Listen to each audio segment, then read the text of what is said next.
Hey, everybody. Good to see you. Happy New Year. We'll get started in just a minute. Good to see some familiar faces from our earlier meeting today, too. And I always encourage people to say hey to your other folks. So if you want to drop your name in the chat, maybe where you're coming from, just so we all can be a little more familiar with each other as we get into this, that'd be awesome. Hey, Caitlin, I've got one after. Do you want to go ahead and get us rolling for today? Sure. So welcome to our first session. It's Advocating with Strength, How to Mobilize with NASW Michigan. I'm the moderator, Caitlin Magus. I'm the Education and Community Collaborative Intern at NASW for the 2025-2026 academic year. Um, so I created this series because I noticed there like policy is important to every social worker, um, but there's not always a lot of learning around like what policy, like how policy is made. Um, but I know it's important for every social worker to understand policy. So I kind of tried to start this series um, to help anyone understand if they need it. And then we will have if you have any questions, you can type them in at any point during the presentation, and then at the end we will answer them. So for our next few events, we have campaign school, where you can learn to run your own campaign. Then we have understanding Michigan's legislature and how bills become a law, a little bit of a forecast for what to expect in 2026 as well. Then after that, we have a Capital Action Day webinar that we will talk about like the policies that we'll go through on Capital Action Day, how to get ready for Capital Action Day, and then our next day will be Capital Action Day.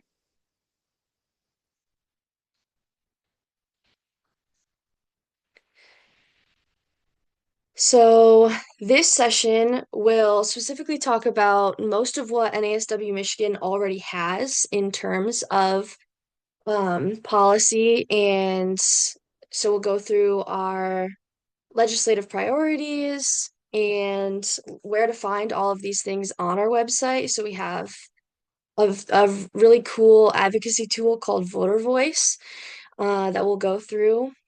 And we'll talk about student advocacy, and we'll talk about different work groups and yeah.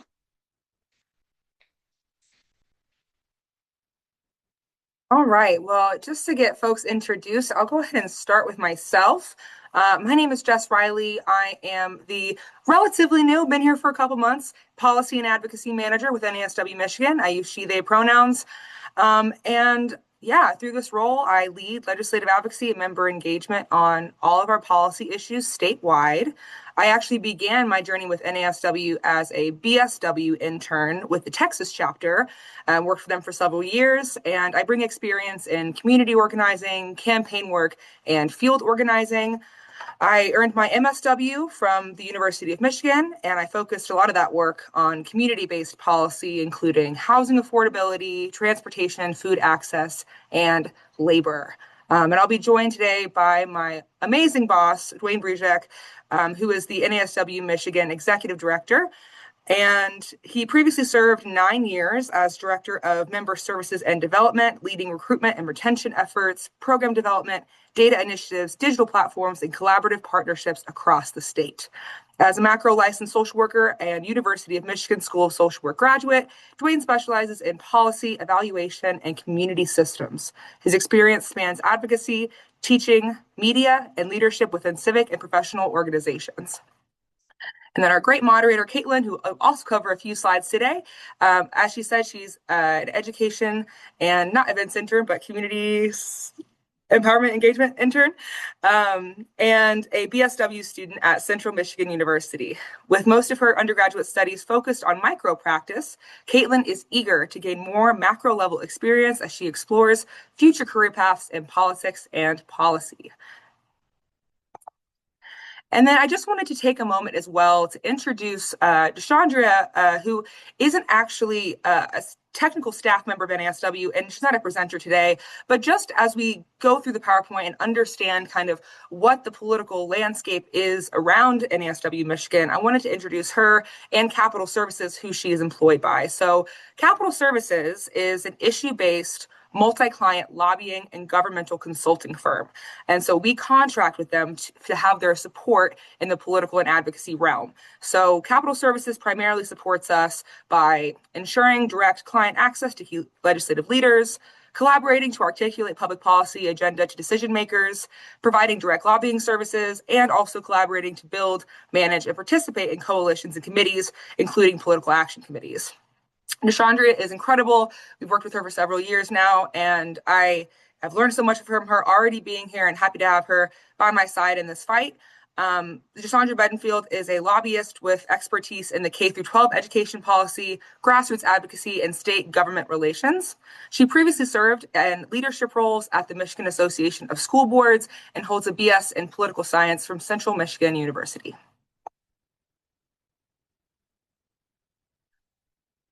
All right, so I am curious, maybe using the raise hand function or Zoom reaction or in the chat, how many of you have ever heard someone say something like this?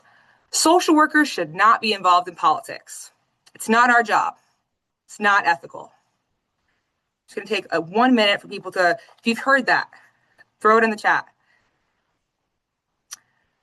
Well, as we really know, the reality is, and this is a quote from our Code of Ethics itself, social workers should be aware of the impact of the political arena on practice and should advocate for changes in policy and legislation to improve social conditions. So it is ingrained in our social work code of ethics and absolutely part of our duty, not something we should be afraid of. And I know many of you probably do know what NASW is. I know there's a variety of experience levels with NASW here on the call today. But just as a reminder, refresher, quick overview for anyone who needs it, the National Association of Social Workers, founded in 1955 by a merging of 7 different social work organizations, is now the largest professional membership association for social work in the United States, consisting of 55 state chapters, which NASW Michigan is one of. NASW as an organization is committed to members' professional growth and development, maintaining professional standards of practice, prioritizing member voices and decision-making, and, of course, advancing social policies that align with our professional values through advocacy with governmental bodies and public education. Can I just add something quickly while we're on this slide? So one thing I think that's important is advocacy looks very different state by state. And so why having really a chapter focus or a state specific policy strategy is really critical in these moments. Our legislative body looks different than our neighboring states. What's able to move is very different in terms of timelines. Sometimes even the amount of months that a legislature might be working in any calendar year varies state by state. And not every chapter of NASW is lucky enough to have one or multiple internal staff that are policy focused, as well as a multi-client.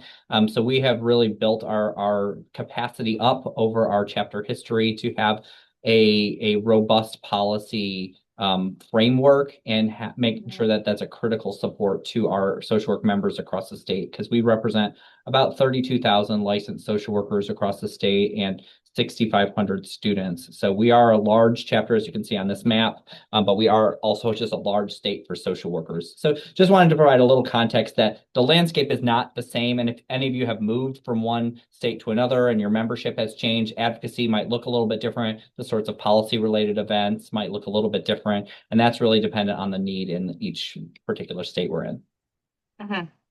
Thanks, Wayne. That's great context. I feel very lucky to be a social worker in Michigan right now. So, just to continue that conversation of kind of our role in the legislative landscape, we as NASW Michigan serve as the professional voice of social work in state policy and the legislative spaces.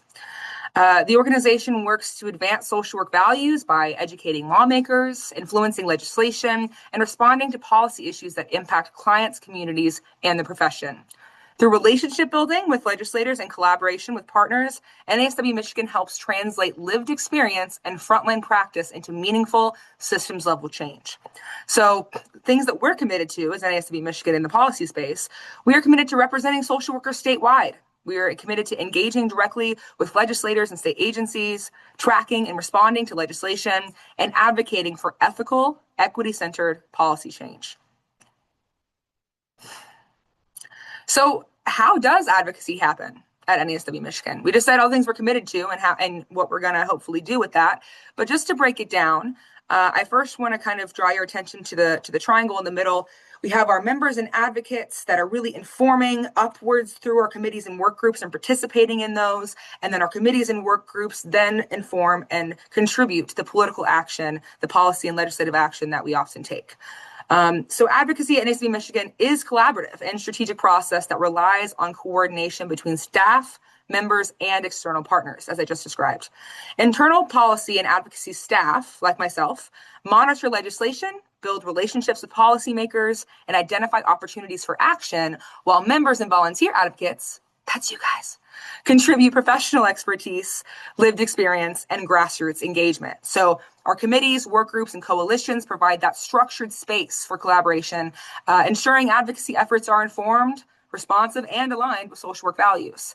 And if you look to the right over here, I know it's a little small text, but we did want to list all of our regions and kind of what make up those regions, just in case anyone needs to remind themselves kind of what region of NASW Michigan you're a part of, to see if there's anything local happening that you can be a part of at that level.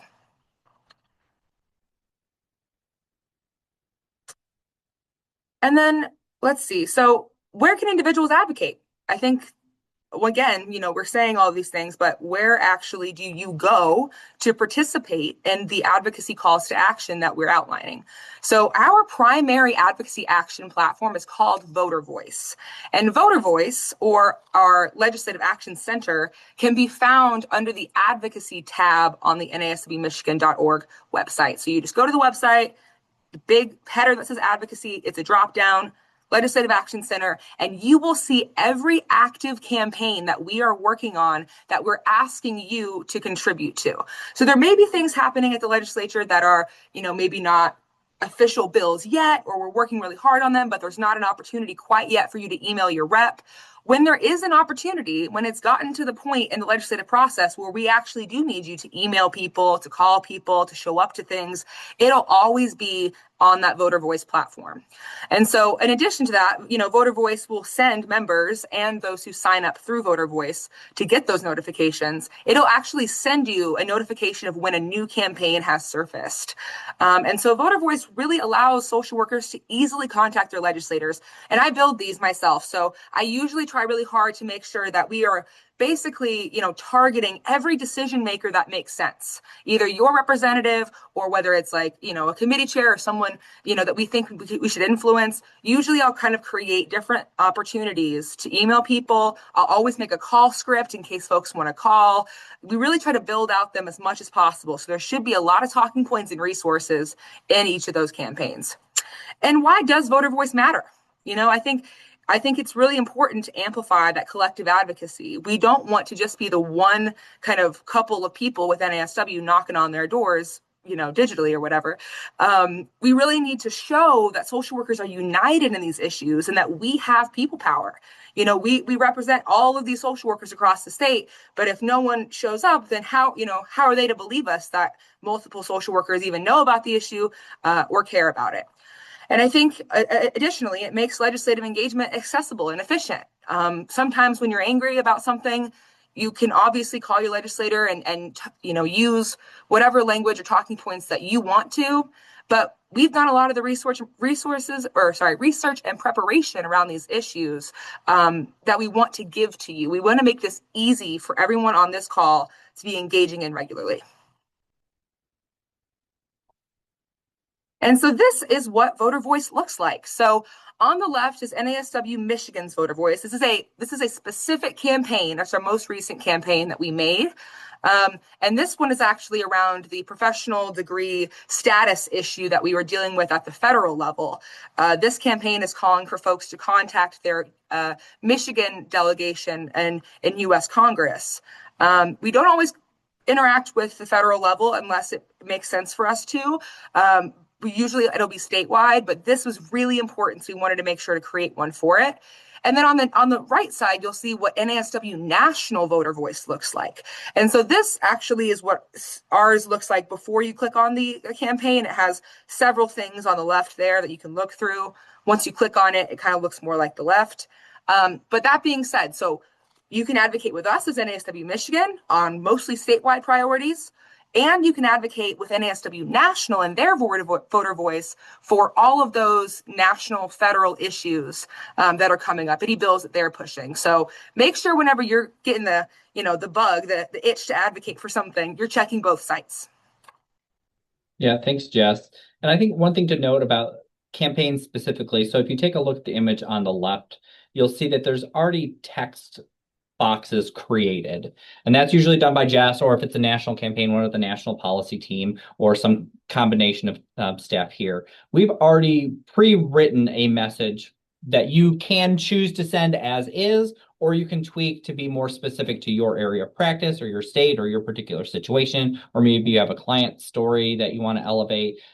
So those are completely editable on your end. Yes. Once you get into the system for the first time, it will give you an opportunity to select if you want to remain in the system. And so when you log in or when you go to this page in the future, it'll already have your contact information, which is usually just name, email, and zip code. And that's how they identify which, if it's a state rep or a US rep, who it's going to go to is based off of that. And so if your address changes, as long as you know your current zip code, that will fix and change and adapt based off of where you live. Nationally, same thing. It'll adapt based off of that. But we have the ability to really tailor these messages, like Jess said, to whatever target we have. So occasionally we maybe target the governor on something. It could be a department head at the state level, could be a state house member or senator. Those are going to be probably the most common action alerts you see. But occasionally we do have to target folks within the administration, both at the state and the federal level. And there's a lot of things that social workers are riled up about at this particular moment. And so we're trying to be strategic and selective about how many and which campaigns to push forward at any given time. We know that all of you have capacity too. And this is just one option, right? We want to make sure that there's also ways for people to engage in person, in district, and in other spaces with their local elected officials. So kind of backing up even a little bit before we get to a voter voice or an actual advocacy alert, we have to figure out what our priorities are as a profession, right? We as social workers care a lot about pretty much everything, and almost every policy issue can be a social work issue at the end of the day. And so we have limited resources as an organization and as a profession. So how do we pair and really pick what is the most critical things to be working on at any given time? And we want to make sure that our advocacy priorities and our legislative priorities are reflective of our ethics and our core social work values, and also are reflective of our national policy agenda, which are compiled into a handy dandy book that comes out every 3 years called Social Work Speaks. I have a copy of it at my desk, but that is the policy guide within our association. So if you've ever asked, does social work have a position on X issue? The answer is almost always yes, we do. And there's a basic framework of those policy positions within Social Work Speaks. Members have the ability every year to provide public comment on a subset of those that are up for revision. There'll be, I think, 12 or 14 policies that are up over the next year as well, that folks will have access to help us update for as well. But before we kind of go into some of our current priorities as a chapter, I just want to take like a couple of minutes to open up the floor to hear from y'all about what are the top issues on your mind at this particular moment, whether those are professional related issues or maybe social justice related issues. We know those sometimes are intertwined, sometimes not so much, but I'd love to hear from folks either in the chat or you can come off of mute if you're willing to share.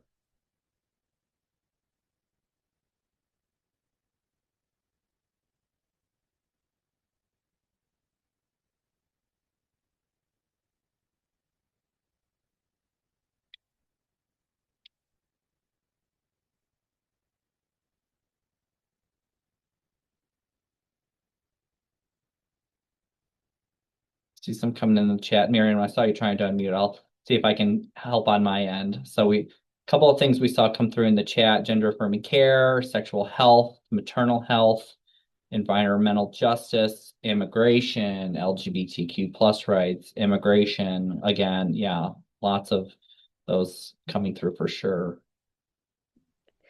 I'll jump into this is Summer Berman from the Southeast Detroit area. And I don't even know my exact position on this, but there's a lot going on with the community mental health system right now and restructuring that and intersecting with that workforce issues. I think a big issue with the community mental health system is that there are not enough providers, and a ton of turnover. So that is an important issue to me.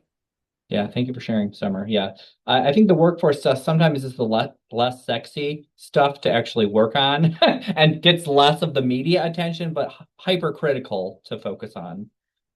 Disability justice, religious freedom, destigmatization of substance use care. Yeah, all these are really great. Yeah, thank you all for sharing, and we may have some time to go back to some of those as well. So our legislative priorities of the chapter, we are the largest, as Jess mentioned, the largest social work organization in the world, and we're the largest social work organization in the state. So first and foremost, our advocacy priorities focus on the social work profession and workforce related issues. And so you'll see that that ranges anything from insurance and pay issues, student loan forgiveness and paid internships, telehealth coverage and expansion, to licensing barriers. If you've been with the chapter for a few years now, you've definitely seen our work around licensing modernization, trying to find solutions to some problematic natures of our gatekeeping within our profession, including exam reform. There's a large amount of work nationally being done around interstate compact and reciprocity. But that doesn't mean all of these things on what we're titling as community well-being and human rights. These are the ones that are central, I think, to our core mission as humans within the social work profession and came up very much a lot in the comments as well. LGBTQ plus profession protections, criminal justice reform, immigration support and protection. Especially right now, we are seeing so much problematic policy happening in that space. We're seeing attacks on our immigrant and refugee community. We're seeing attacks specifically on our trans community. Environmental justice, right? We are a state that is surrounded by water and have a whole host of environmental issues at the state level. Enhanced aging services. So really, it's a large list of things that are on our priority list. Does not mean every legislative cycle that every one of these issues are going to be tackled or addressed. But when we are looking through the hundreds of bills that come up in the legislative cycle any year, these are sort of some of the things that we're flagging for making sure that we're taking positions on, we're watching out for. And if there's opportunities to collaborate or introduce legislation related to those usually will come up as a priority as opposed to maybe other things that social workers care about but may not have a lot of momentum at this particular moment to move legislatively. And even some of this may not have particular momentum to move in any legislative cycle. The challenge with advocacy work, if you're new to this space, is that it's a long game. To get licensing to begin with in Michigan took about 30 years of consistent advocacy. And we were one of the last states to get licensed as a profession, and that had to do a lot with our own state politics. And so as we're seeing in the national landscape, let's just take LGBT protections. It is a very hodgepodge landscape across the US of what's going on. There are some states that are going backwards on protection policies. There are states that are doing more proactive work. And so whether or not we're as a state able to move things in any of these areas, we need to be aware of the landscape because our clients are transient. Sometimes we are transient as workers. And so how do these policies that are impacting are being passed across the country impact our ability to practice and protect our clients? Before I move on to the next slide, so our policy priorities are formulated through our Legislative and Social Policy Committee. That we'll talk about a little bit more, but all of our policy priorities are informed by our membership. Our board of directors here at the Michigan chapter, we have a 19-member board of directors. Every 3 years, we go through a strategic planning process that is engaged. We put surveys out to the social work community where we ask specifically, what do you want to see us working on? And that helps inform this document as well as with input from our legislative committee, which is our member-led group working on anything legislative related. The other wild card in everything is the elections that happen every year, every couple of years. Michigan is in a fairly giant election year. Almost every major seat in our state legislature is up for election in 2026, including the governor, all of the executive branch positions, then kind of underneath the governor, the Michigan House, the Michigan Senate, and also one U.S. Senate seat and all of our U.S. House seats. So this particular year is a critical year to get the right or better people elected into as many of those positions as possible, because our ability as an association and as a profession to move policy forward really is dependent on who is in office and how many allies, or if we can get elected social workers into those seats as possible. So we wanted to make sure that everyone, if you didn't already have August 4th on your calendar, that's going to be the primary date, and November 3rd is our full election this year. Michigan has expanded voting rights. We have much easier ways to vote now up and through election day.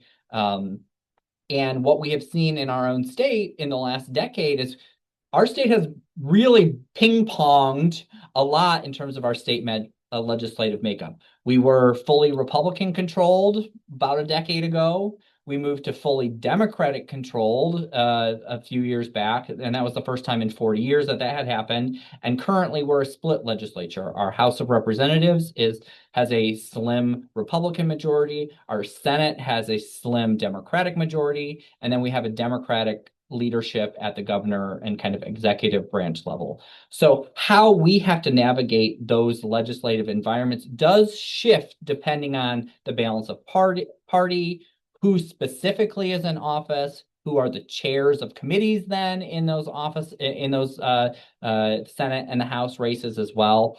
And so as an organization, NASW, we are a bipartisan organization, which means we build relationships with everybody who is in office because we have to. We need to have political power regardless of who is in office. Now, we want people who have stronger alignment with social work values, but that's not always who gets elected, right? And so we organizationally try to maintain as much bridges between people as possible. And sometimes when we need maybe a little bit more aggressive action on things, that's where we really depend on our members and you all to mobilize on specific things, where we are kind of maintaining those relationships so we can get bills passed when there's opportunities. Lots of really good resources on michigan.gov/vote where you can send your clients. We always recommend, if you're not already asking your clients about their voting plan, making sure they're registered to vote, regardless of your type of practice, that is completely appropriate, whether you're macro, micro, or meso. And we want to get our folks empowered to use their own voice in their decision-making process.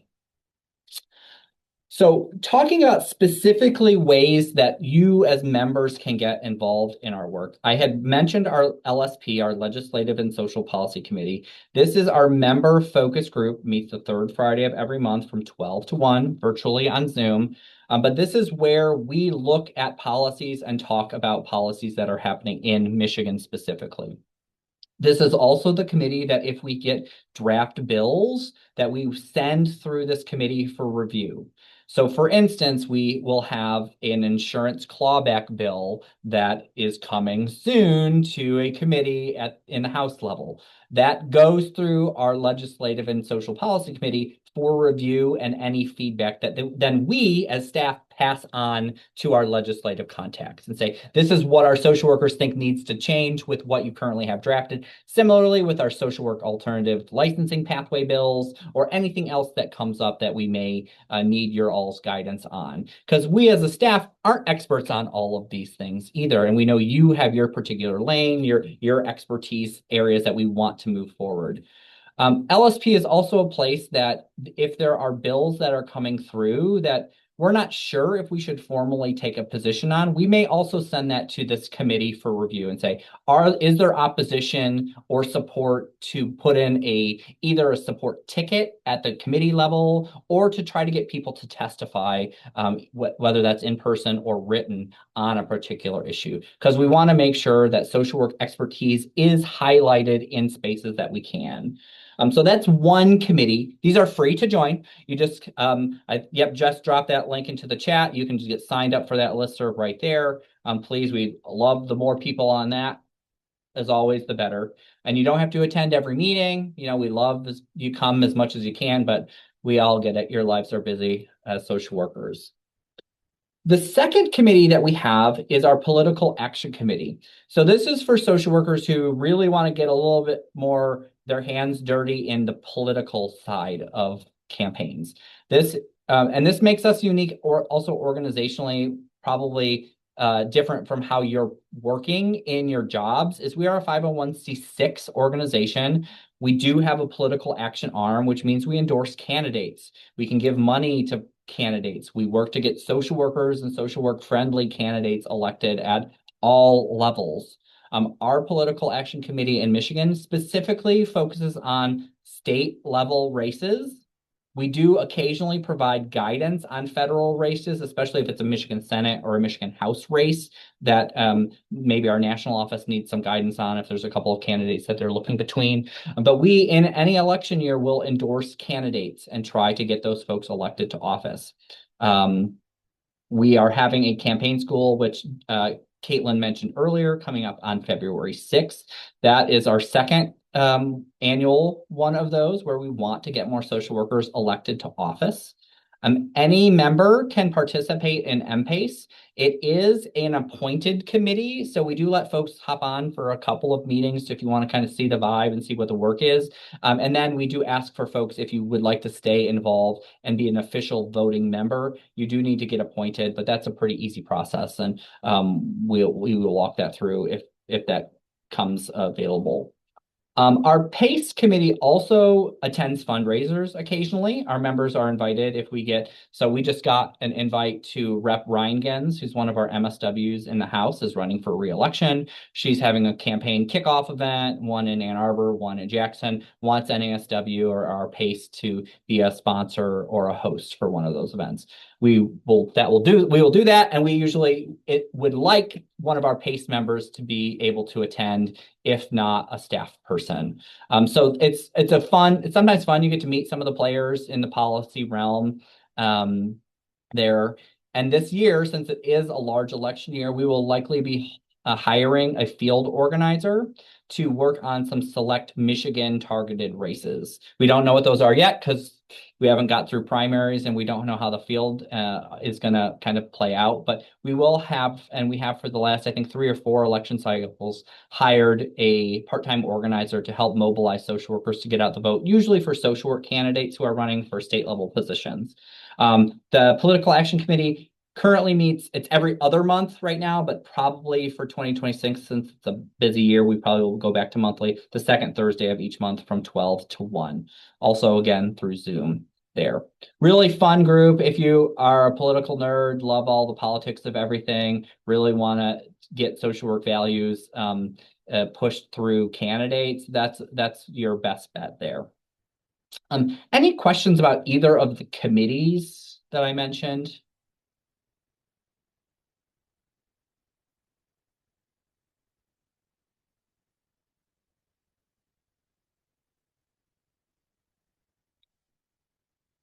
All right, we'll check that link. Thanks for sharing that, Allison. And I think our PACE committee sometimes gets the most pushback because just like the question Jess asked earlier, we sometimes get asked, why did NASW endorse a candidate, X candidate, right? Whether that's at the state level or the federal level or the presidential level, like we want to have folks who are similar ethically minded or policy minded in decision-making places, right? Ideally, we'd like more of us in those spaces. But until that's the reality and we get more social workers trained, we know that there's going to be folks who have a whole hodgepodge of professional differences and sometimes policy differences. And part of both our LSP and our MPACE, as well as our staff who are working with legislators, is to continue to build relationships with people who are in office. So when somebody contacts a state legislator, that they know that they can call NASW for a resource, and that we know then our members who have expertise in X area that we can then call, say, Summer or Miriam or Jessica and say, hey, this legislator reached out. They're looking for an expert to talk on foster care. They're looking for an expert on SUD. Would you be willing to potentially testify or help write testimony with us? Or would you be willing to speak to a news station who might be willing, reaching out to us on a policy issue?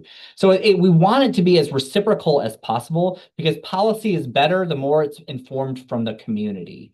And both of these committees play an important role internally for us organizationally. And again, not every NASW chapter has this same setup for their committee structure, but this is what's worked best, at least we have found for now, for this work.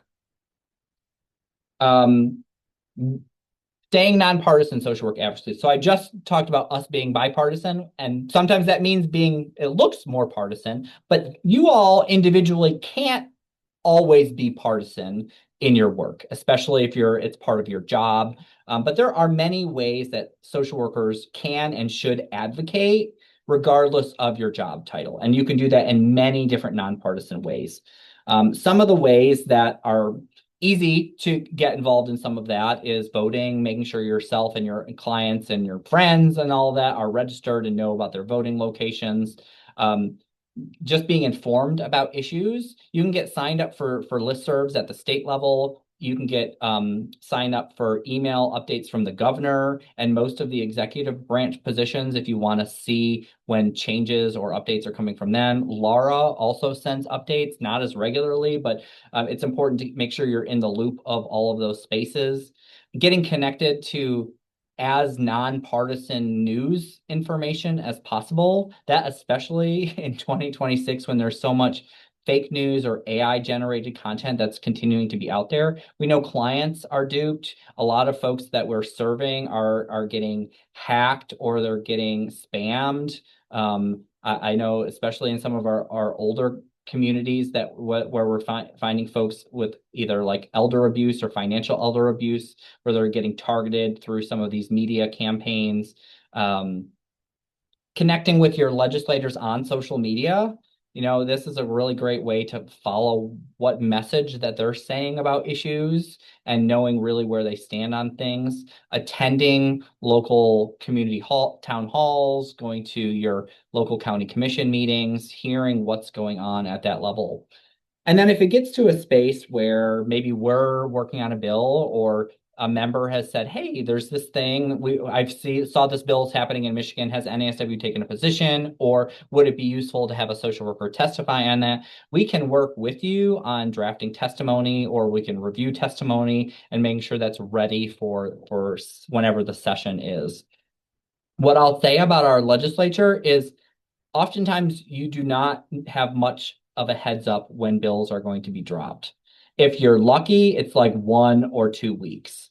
Sometimes it's 24 hours. So for the major bills or issues that we've been working on, we kind of have our Rolodex of people who've been working on things for sometimes months or years with us that we then can go to and know they're ready to go. And so we want to continue to expand who is in that roster and what issues that we're ready to have somebody mobilized on whenever possible. Because especially if there's not a very long turnaround, we know your schedules sometimes aren't flexible. You know, you have clients that you can't cancel for. And so if there's ways to make sure that we're pulling in the right folks into these conversations.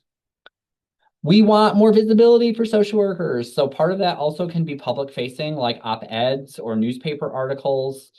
There's a lot of rallying and protesting happening right now on a whole host of issues. And there's a lot of good social work organizing that's happening in a lot of those spaces. This is a really good time to be community connected.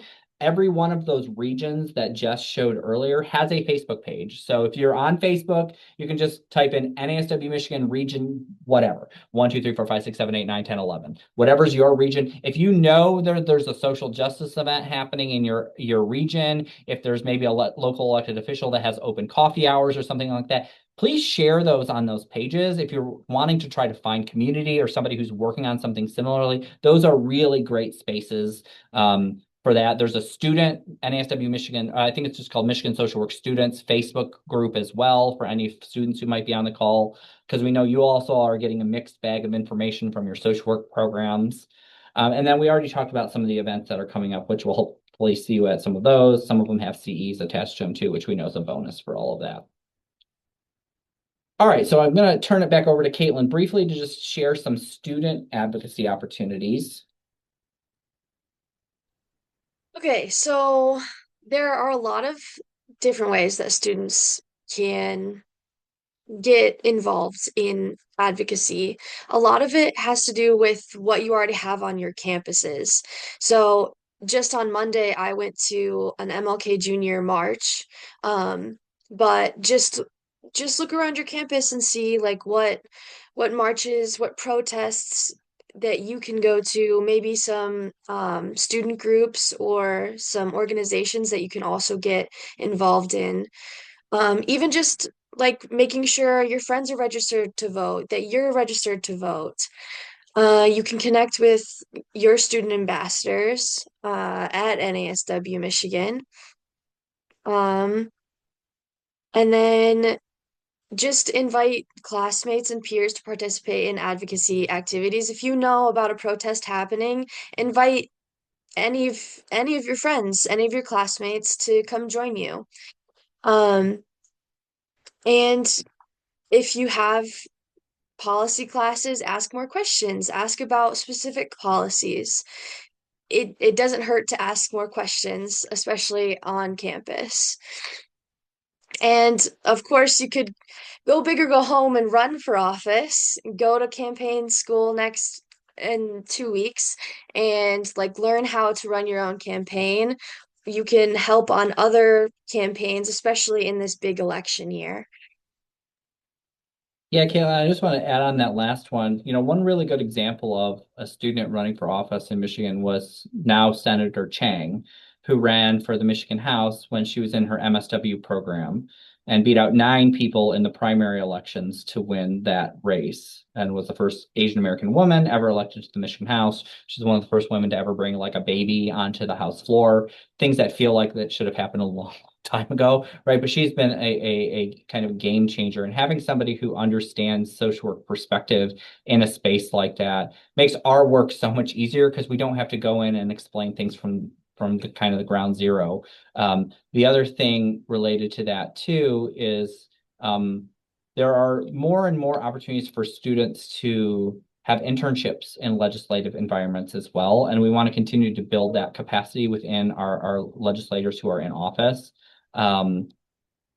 there. And so I just wanted to mention those as opportunities for potential engagement. And then if you have interns, I think this is a really interesting year to talk to them and incorporate into their learning agreements how does advocacy fold into the work that they're doing with you as an intern?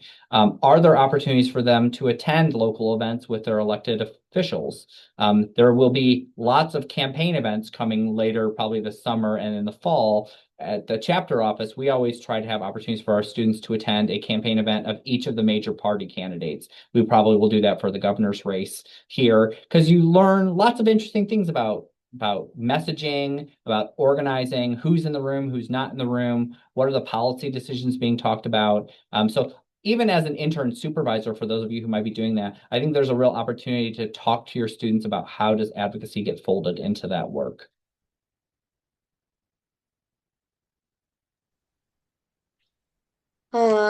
Thank you for that, Dwayne. Um, so student advocacy matters, because as a social worker, as I said earlier, we all need to understand even the basic levels of policy and politics because it affects all of our work. No matter where you are in social work, every, it will affect everything. Um, so the impact on the profession prepares students for ethical, policy-informed practice, strengthens the social work workforce pipeline, promotes equity-driven systems change at local and state levels. Student advocacy in action, supporting legislation that impacts social workers and the communities we serve. So that's also like going to campaigns, rallies, marches, mobilizing students around workforce investment, licensure, and access to care. So when we talk about the social work compact and we talk about the ASWB exam and things like that, it's important for students to understand because that's our future and those are things that could affect how we get into social work, into the social work profession. And then encouraging long-term civic engagement. Thanks, Caitlin, for telling us about some student advocacy opportunities. Just to start wrapping things up, I wanted to go ahead and also share some really great social work advocacy organizations besides NASW and some other resources that exist out there.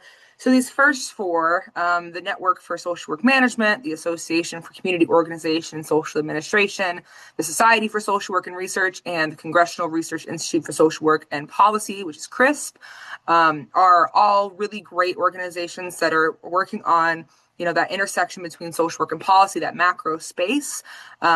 I know for sure CRISP has a conference, but I'm sure some others do as well, have some events and things that you can engage with throughout the year. So always be on the lookout for those.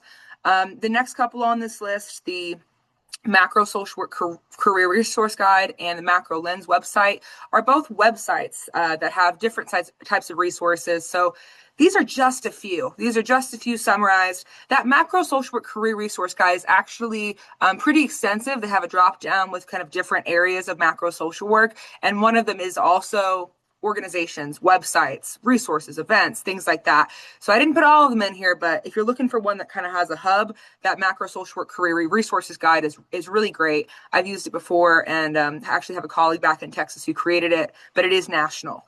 And then the last three are wonderful podcasts. So we have the Social Workers Rise podcast with Catherine Moore, the Macro Social Work Mentor by Victor Manalo, who will actually be presenting at campaign school in just a few weeks. So very happy to have him leading our communication session. And then finally, the Social Work Podcast by Jonathan Singer. And so, if you're a podcast listener, it's, I think, something really easy to do to be engaged in the macro policy space for social work is just to integrate this into your morning drive or however else you listen to this podcast. So I just wanted to go ahead and drop those for y'all. And before we move on, I did realize when I was way earlier in the presentation, when I was overviewing Voter Voice, I didn't drop our Voter Voice link. So I'm dropping that one more time, just to make sure that everyone has that resource that we're really pushing for y'all. I hope you'll go and advocate for our most recent campaign. Jess, I just want to add a couple things on this slide before we pop off of it. Another organization that folks might have heard about, or especially if you're interested in more international issues, the Mm, International Federation of Social Workers are the larger organization for collaborative international work. So it's like an association of associations. So all the different countries that have like NASW, like the Australia Social Work Association, combined to form the International Federation of Social Work. So that is a good hub if you're wanting to look at more international based contact. The other event that happens every year that I just was double checking to see if it's out yet, but I don't see registration open, is every day there's a social work day at the UN. mhm. Usually it happens in late March or early April. Last year was early April. And it used to only be in person, but it's been virtual since COVID. So I'm hoping they'll keep it virtual. It usually does have a cap, even the virtual one, but we try to get some Michigan folks snuck into it. So if you are maybe interested in more global policy issues, that's a really good event to try to get into. I would just like Google it every day, probably between now and March, and wait until it comes open because that's pretty much what I do. So that's a fun event. And then at the bottom of this slide here on the right, so we talked about our campaign school that we're organizing with 11 other NASW chapters. There is a second campaign school that I want to make sure to mention, the Nancy Humphreys School of Social Work out of UConn has for years put on a social work campaign school. They are one of the only social work programs in the United States that have a focus on political social work. They have a multi-day training. Theirs is February 27th and 28th in Connecticut. So I know that there are several of our social work programs in Michigan that send students there every year. But if you're ultimately wanting something that's maybe more comprehensive or multi-day, that one exists this year. Our campaign school is multi-day every other year. So next year it will go back to a 2 year with an in-person component. This year it's just a 1 day virtual option. So I just want to plug Nancy Humphreys has got some good resources too related to political social work and engagement too. And here in our state, the University of Michigan recently in the last few years has a political social work track, and they also have a certificate program for folks who are already licensed that you can go through. And one more time, y'all, gonna plug those events. So this is one of 5 that we have ready to promote right now. If you count the prep webinar for Capital Action Day as one event, but I'm just dropping those links one more time. So majority of these are free. In term, campaign school costs. We have a free CE for Understanding Michigan Legislature. The prep session for Capital Action Day is free, and then Capital Action Day has a different cost associated, whether you're a student or a professional. But just go ahead and click through those events and read through them, see what you want to attend. I think obviously our biggest ones are Campaign School and Capital Action Day. That is where I want to see the most of us showing up. I want folks who are thinking about running for office, who are preparing to run for office, who are interested in, one day running for office, to be at that campaign school, as many folks as we can get. And then obviously Capital Action Day is a great space for students, but it is also a very powerful space for professionals. So I really hope that regardless of where you're at in your social work career journey, that you will join us for that big in-person day at the Capitol on March 17th. I did want to just plug too. March is coming up very quickly. We're going to be Mhm. in Social Work Month. There will also be likely opportunities for local Social Work Month proclamation readings.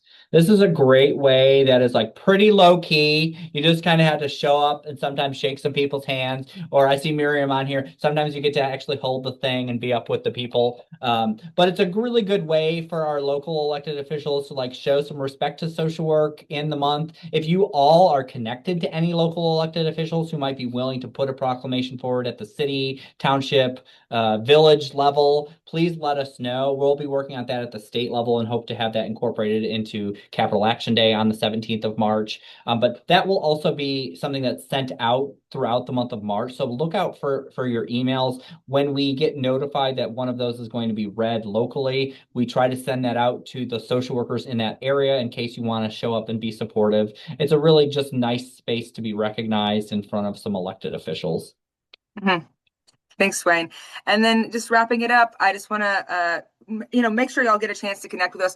It's kind of shocking how important social media actually is. And I think someone in the comments said that they actually see our policy updates and campaigns through our social media. So if you're not following us on Facebook, Instagram, Blue Sky, LinkedIn, all the places, that's just an extra place for you to naturally engage with the things that we're doing.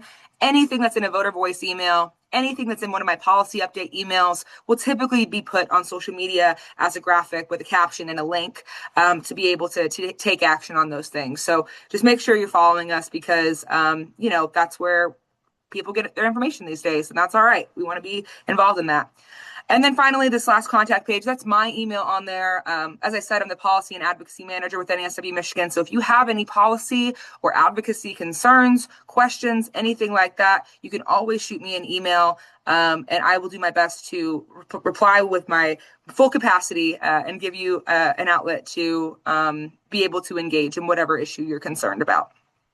So thanks y'all for coming. We are right almost at 3 o'clock. I do want to leave the last 4 minutes in case anyone has any of those remaining questions.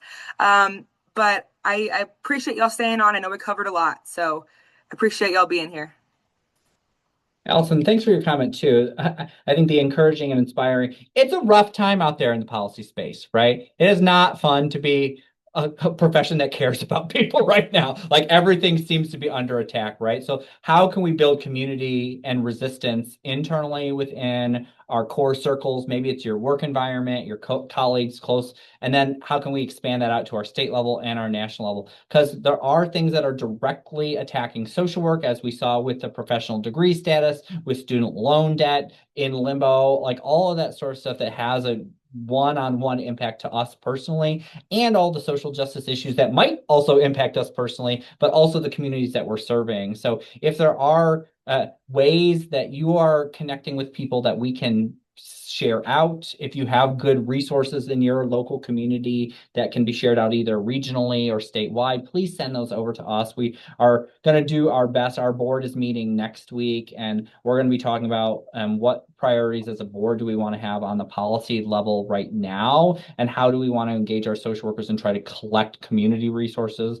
because we know some of that is happening underground, right? Like as we think about ICE and immigration raids, a lot of people are organizing in ways that aren't visible. And that's really hard as an organization that like we have visibility. So how do we communicate those things as best we can to protect the folks that it's ultimately there to serve? Absolutely. Any questions from folks? Yeah, we'll have the slides. The recording will be available on our YouTube channel probably sometime next week, I imagine. Awesome. Well, thanks everybody. Happy New Year. They'll be hearing from us soon. We got hopefully some legislation coming as early as next week. So you'll get some advocacy alerts very soon. Very excited. Thanks, y'all. Have a great rest of your day.